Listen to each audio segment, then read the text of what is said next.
Guys, আপনারা ছাদের উপরে গাছ লাগাবেন, পেয়ারা গাছ। আমিও একটা পেয়ারা গাছ লাগাইছি।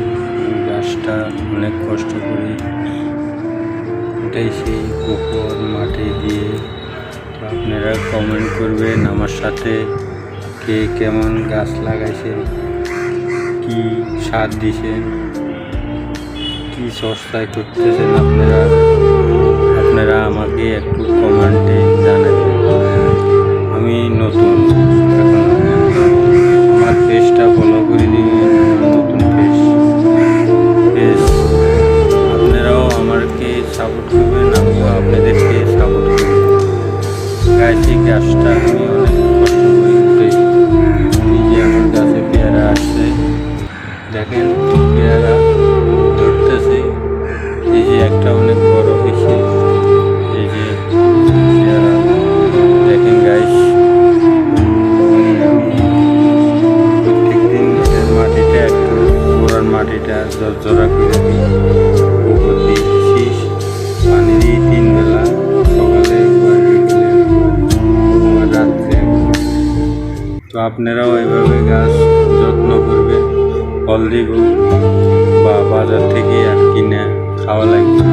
বাজারে তো আমরা ফরমালিন দেওয়া ফলের ভিতরে, নিজে যদি গাছটা আপনারা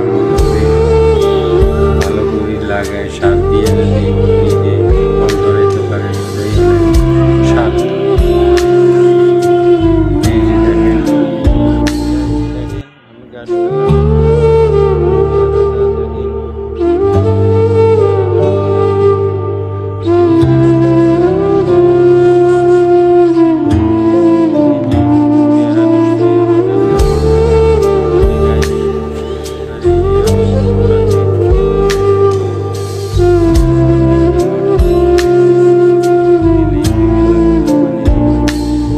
বেলাও দিই।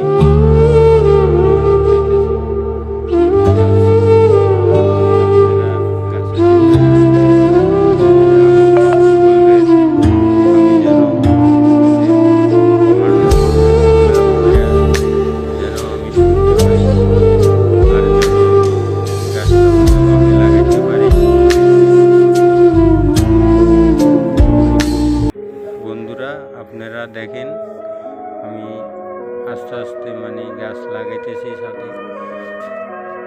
এই যে আমার পেয়ারা গাছ, এটা অনেক কষ্ট করে উঠেছে পেয়ারা গাছটা।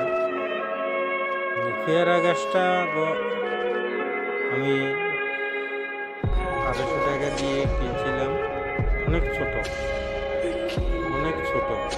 তো এটাকে আপনি আস্তে আস্তে সার, মাটি, পানি দিয়ে আস্তে আস্তে এটাকে বড় করছি। এখন আস্তে আস্তে ফল ধরতেছে।